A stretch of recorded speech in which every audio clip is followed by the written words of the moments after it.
nós havíamos trabalhado com as tabelas já elaboradas, tá ok? Ali nos slides anteriores. Mas como que nós elaboramos essas tabelas? Partindo-se dos dados brutos coletados. Bom, um exemplo aqui nos mostra melhor, tá? E fica de fácil entendimento desse conceito, de como que é feita essa elaboração, tá? Então, são dados os scores brutos obtidos no teste de desempenho escolar feito por 27 participantes de uma pesquisa, tá ok? Esses participantes cursavam a segunda série do ensino fundamental. Então, aqui nós temos todos os dados, tá? Referentes a notas, isso aqui, tá? Esses números. Mesmo que normalmente a gente está acostumado aí com as notas até de 0, por exemplo, a 100, né? Ou de 0 a 10, dependendo aí de como que é estipulado as categorias aí de notas, tá ok? Aqui já teve valores aí superiores a 100, tá? Nós poderíamos considerar isso aqui como pontos, né? Notas em pontuação, aí, em pontos, tá? Então, nós temos aqui a nota menor, aqui nós podemos ver, tá? Que é 7. Mas esses dados não estão ordenados, eles estão todos aleatórios aí, tá? Conforme foi coletado, eles foram anotados, tá? Nessa sequência aqui. Então, teve o primeiro estudante, segundo, terceiro, quarto, quinto, etc., né? Até chegar ao 27º aqui, tá? Então, qual que é o passo para elaborar aquelas tabelas? Qual que é a primeira coisa que nós devemos fazer? Primeiro, tá? Nós vamos pegar os dados aí, tá? E organizar em um rol. O que é esse rol que está aqui em negrito? Ele refere-se a uma organização dos dados em ordem crescente, tá ok? Então, tá todos os dados brutos, eles estão tudo fora de ordem, tá? São números aí coletados aí aleatoriamente, tá? E nós vamos organizar eles em um rol. Então, nós devemos colocar em ordem crescente todos esses números anteriores. O 7 nós vimos aí que já é o menor, tá? Ele já vem primeiro. E depois nós procedemos aí ao 17, tá? Nós colocamos ele aqui. Depois 18, 25, até chegar no valor máximo aqui, tá? Que é 117. O importante aí na hora de elaborar essa tabela aqui, tá? Colocando em rol, é já ir riscando aqueles números que nós vamos escolhendo na tabela anterior aqui, tá? Fica mais fácil para nós não confundirmos ou repetirmos ou ficar na falta de algum número aqui, tá? No rol. Então, sempre é importante conferir, fazer conferência se não está faltando algum elemento, tá? Se são 27 participantes, tanto na primeira aqui, nos dados brutos, quanto na organização do rol aqui, tá? Tem que bater a mesma quantidade.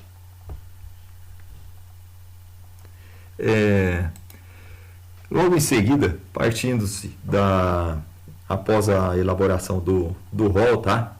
Agora nós temos que organizar ver quantas classes, tá? Nós devemos elaborar nessa tabela, tá ok?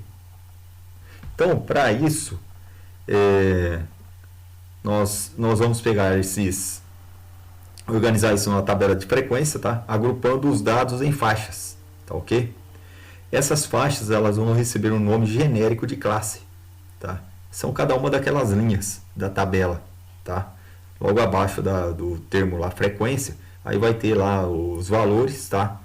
E aqueles valores são as classes. E pode ser também, no caso aí, uma qualidade, né? Que nem nós colocamos as classes lá com valores nominais. Que era inferior, médio, superior, tá? Teve um exemplo que nós colocamos esses termos aí. Então, nesse caso aqui, nós temos o número de classes, que ele vai ser chamado de K, tá? E deve ser aproximadamente igual à raiz quadrada do tamanho da amostra. Isso é regra, tá? Toda vez que nós montarmos uma tabela de distribuição de frequência, nós vamos utilizar dessa regra. E o número de elementos, tá, do rol é igual a n, tá ok? ou dos dados brutos também, tá? É a mesma coisa, sempre vai ser igual a n. Então, k é aproximadamente igual a raiz quadrada de n, que é o tamanho da amostra, tá? Então, k, como nós temos no nosso exemplo lá, são 27 participantes, então nós vamos colocar k é igual a raiz quadrada de 27. Isso nos dá que k é aproximadamente igual a 5,2, tá? O 5,2, tá? Ele tem que ser ele está entre 5 e 6, ele situa entre esses dois números. Lembrando que o número de classe sempre tem que ser número inteiro, né? Então nós vamos, ou podemos utilizar 5 classes ou 6 classes, tá? Os dois estão corretos, tá? Mas nesse exemplo aqui, nós escolhemos aqui, ó, nós podemos ver que aqui tem um 5. Esse 5 aqui partiu da escolha desses 5 aqui, tá? Nada impede se utilizasse 6 também. Não estaria errado, tá? Então, calcula-se a amplitude total, que é o próximo passo. O que é amplitude total? A amplitude total é a diferença entre o maior valor e o menor valor do conjunto de dados, tá? Então, olhando-se aqui no rol, tá? Nós vemos que o menor valor é 7 e o maior valor é o 117. Então, a amplitude total é igual a 117 menos 7. Foi o que nós fizemos aqui, ó, tá? Isso vai dar uma amplitude total de 110, tá? Em seguida, nós vamos calcular a amplitude de classe. Como que nós calculamos a amplitude de classe? Nós vamos pegar esse valor da amplitude total e dividir pelo número de classes que nós escolhemos aqui. Nós escolhemos 5, tá? Inclusive, ele está até mais próximo de 5,2, né? Tá? Então, 110 dividido por 5 é igual a 22. Então, nós vamos ter aí uma amplitude de classe, tá? De 22. Calculado a amplitude de classe, tá? Nós vamos verificar aí que a primeira classe, aqui teve uma inversão, aqui está na hora de eu elaborar o slide, mas nós vemos aí que a primeira classe vai de 7, que é o menor valor, a 7 mais 22, tá?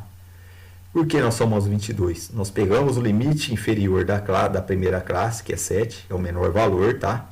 Aqui, ó, isso aqui é um limite inferior de classe, por isso que nós colocamos aqui, ó. E somamos 22, que é a amplitude, que é o tamanho da classe, tá?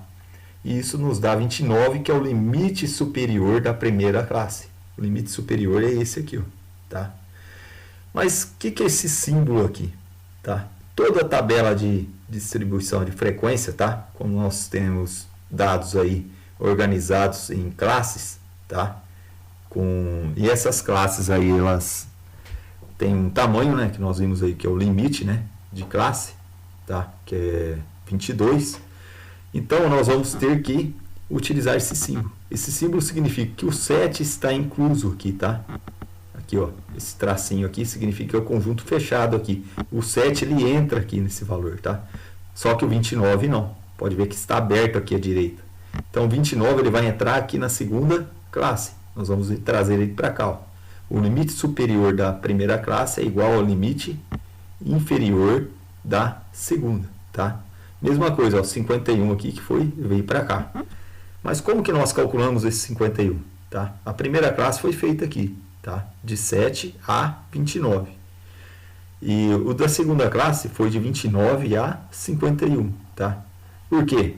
Nós pegamos 29, que é o limite que nós havíamos calculado na primeira classe, o limite superior da primeira classe, somamos mais 22. Aí nós vamos ter o limite superior da segunda classe, que é igual a 51.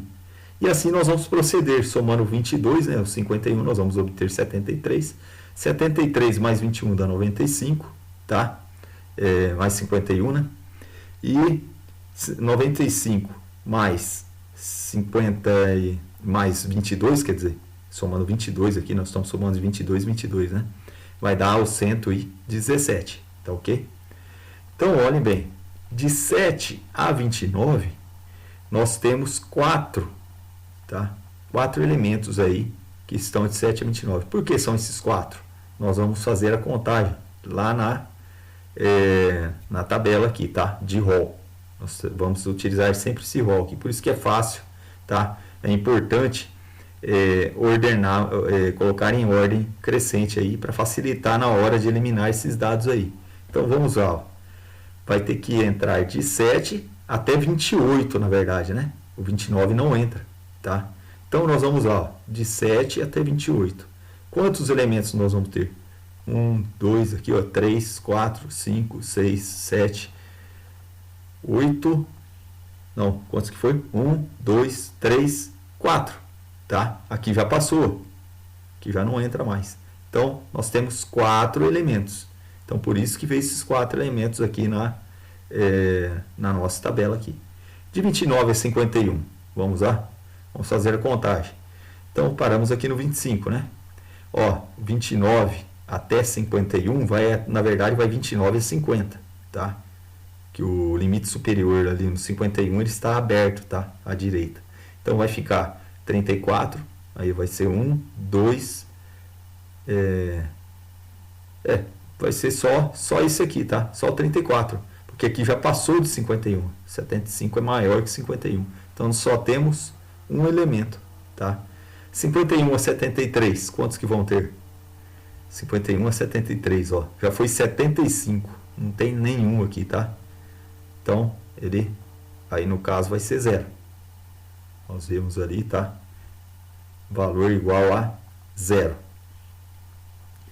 73 a 95, tá?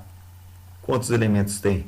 De 73 a 94, né? Nós vamos contar aí até 94, que o 95 não entra aqui nessa categoria, tá? Nessa classe aqui.